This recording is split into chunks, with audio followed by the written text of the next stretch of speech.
Alam mo ba na may bagong 50,000 na benepisyo para sa mga senior citizens sa Pilipinas?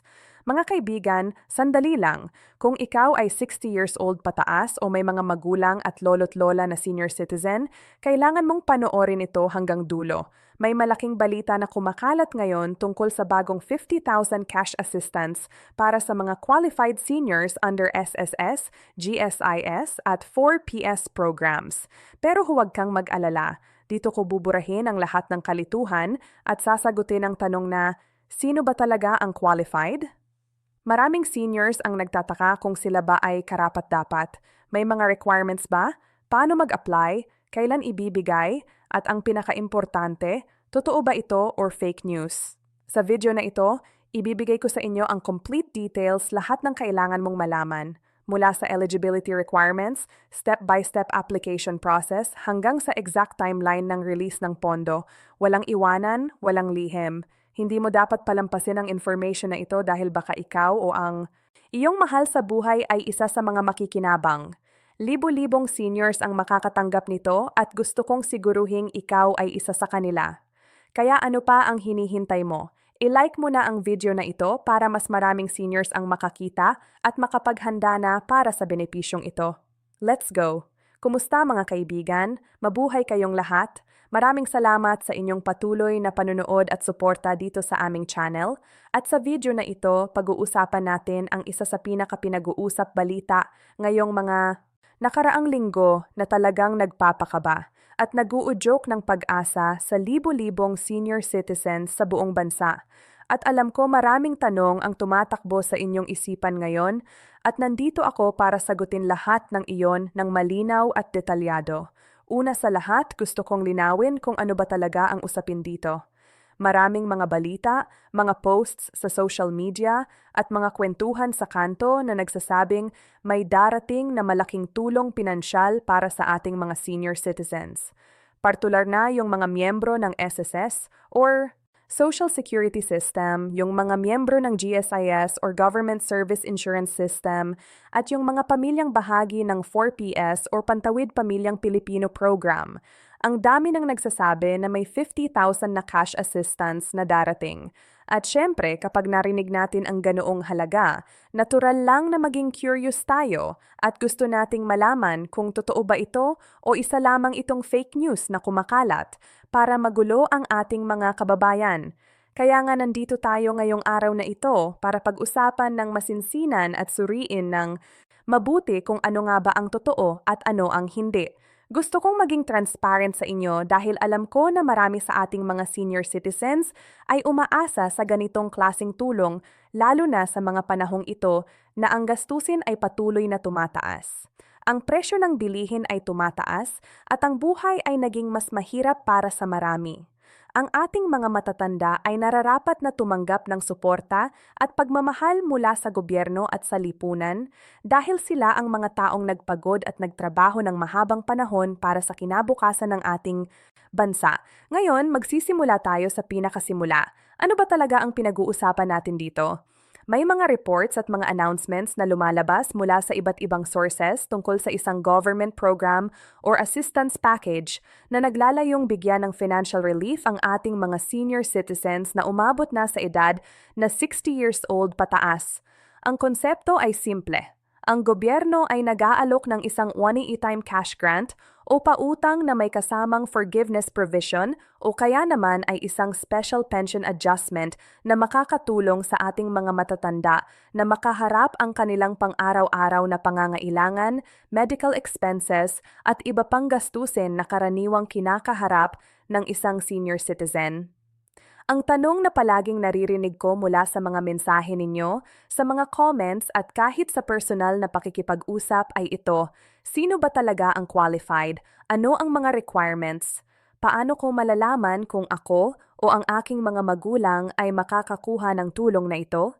At ang pinaka-importante, paano ba mag-apply at kailan ko makukuha ang pera? Simulan natin sa SSS members. Ang Social Security System ay ang pinakamalaking social insurance program sa Pilipinas para sa mga private sector workers.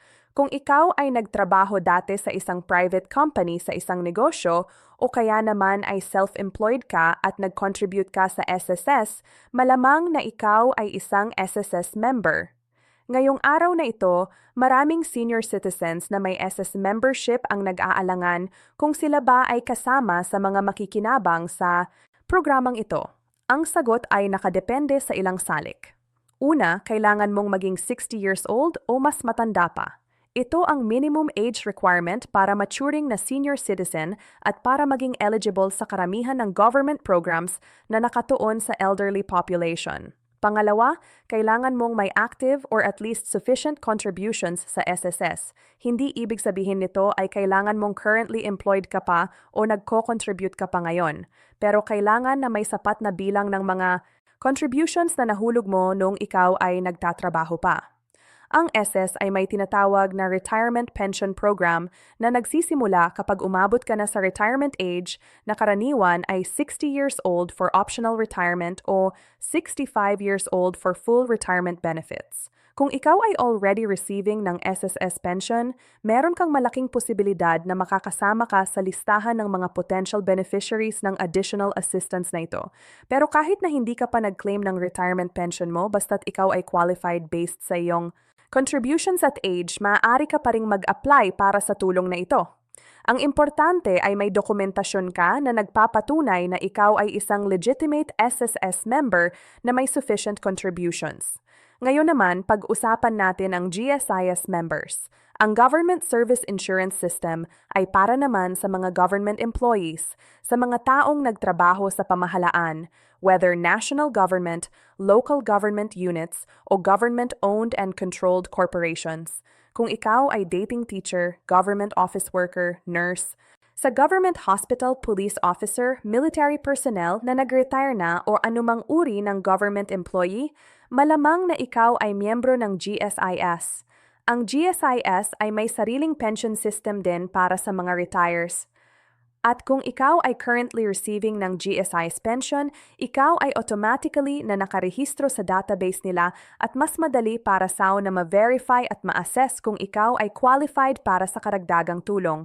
Para sa GSIS members, ang eligibility criteria ay halos kapareho ng sa SSS. Kailangan mong umabot sa minimum age na 60 years old at kailangan mong may sufficient service credits or contributions sa GSIS system. Ang magandang balita para sa GSIS members ay usually mas organized ang database ng GSIS compared sa ibang agencies, kaya mas madali nilang matrack kung sino ang qualified at kung sino ang hindi. Kung ikaw ay isang GSIS pensioner, malamang na makaka-receive ka ng notification directly from GSIS kung sakaling ikaw ay approved para sa assistance program.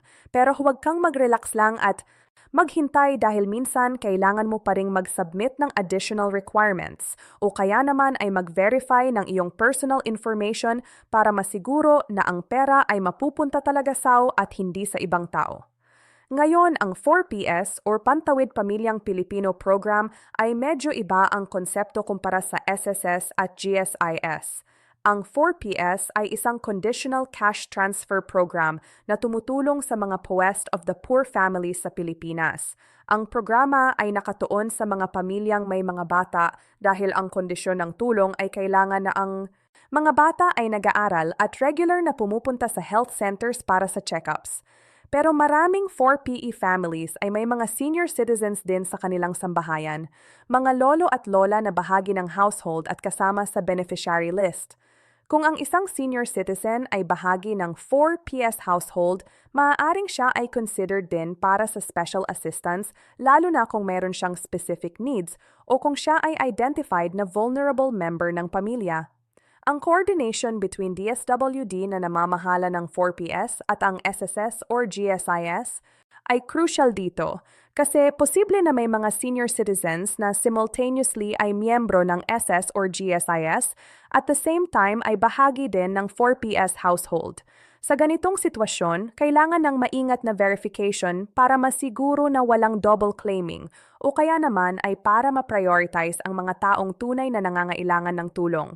Ang gobyerno ay gumagamit ng National Household Targeting System for Poverty Reduction o ang listahanan para ma-identify kung sino ang mga pamilyang qualified para sa iba't ibang social protection programs. Ngayon, pag-usapan naman natin kung paano ka mag-a-apply. Una sa lahat, kailangan mong magpunta sa nearest SSS branch kung ikaw ay SSS member o sa nearest GSIS branch kung ikaw ay GSIS member.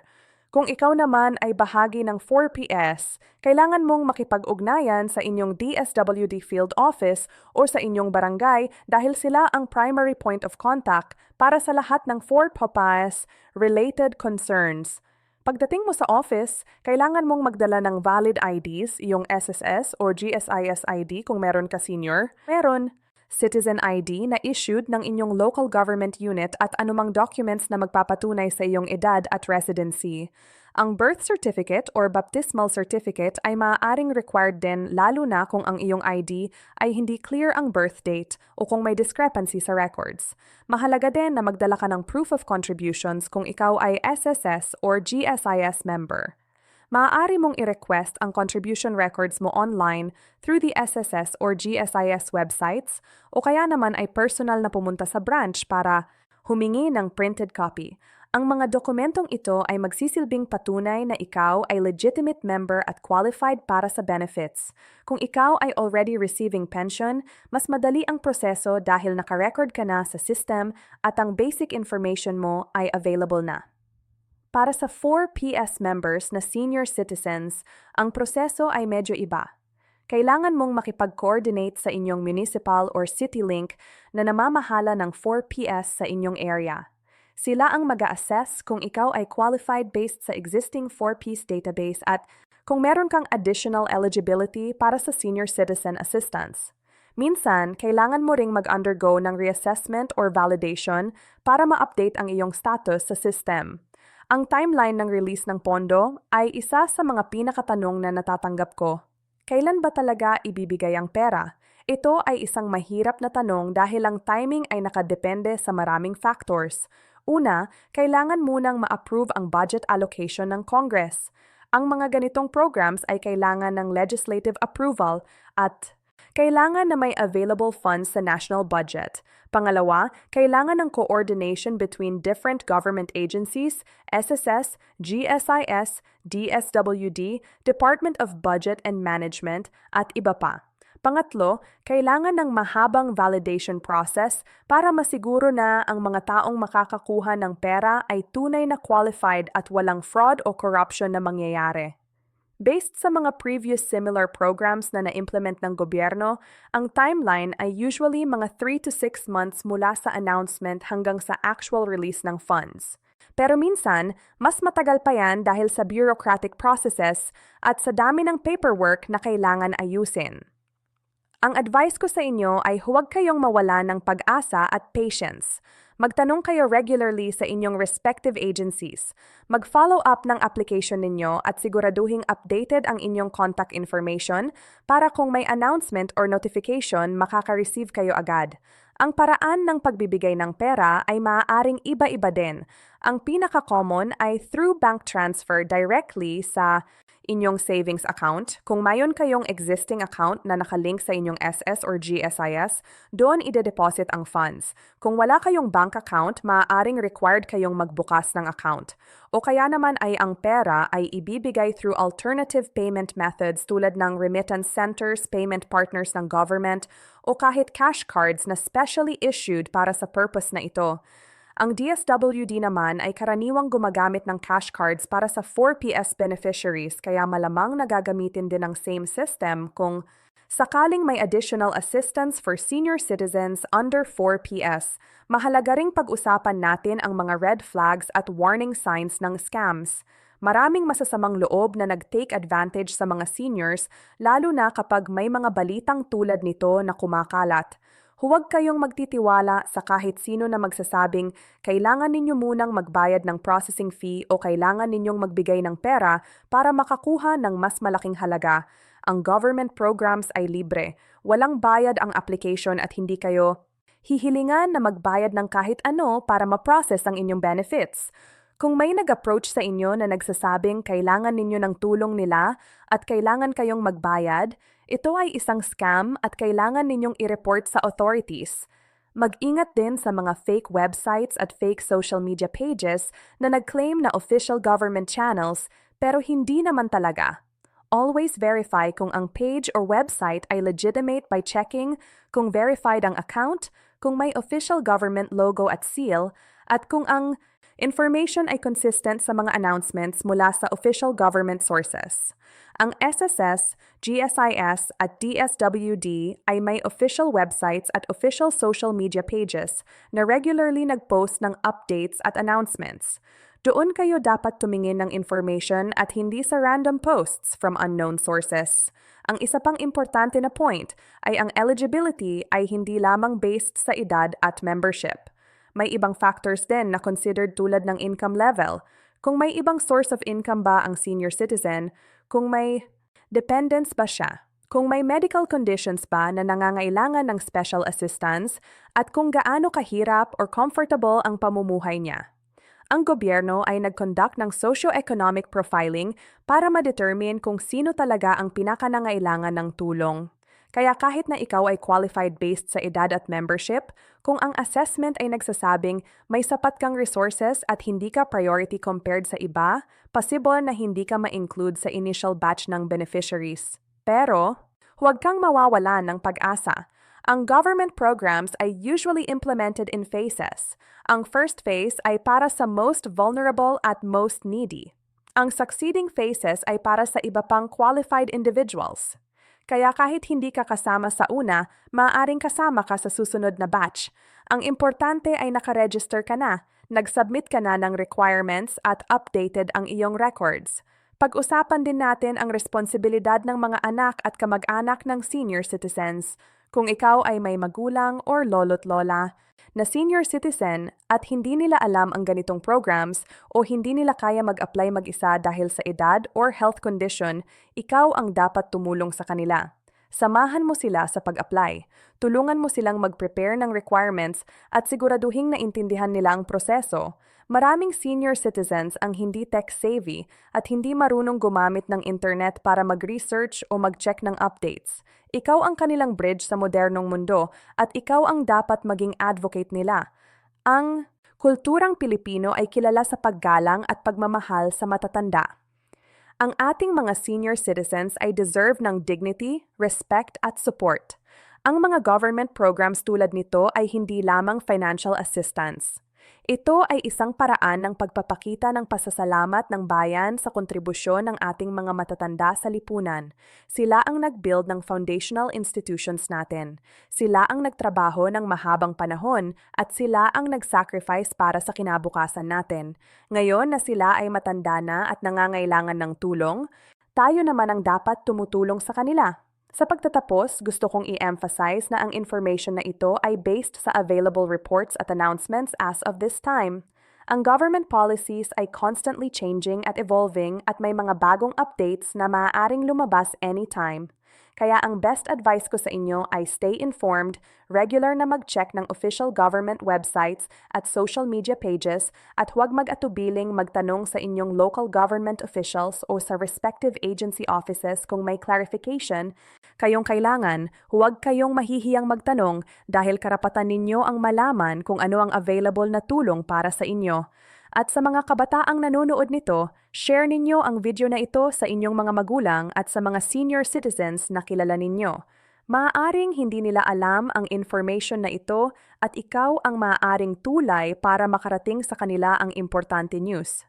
Ang simpleng pag-share ng video ay maaaring magbago ng buhay ng isang senior citizen na talagang nangangailangan ng tulong.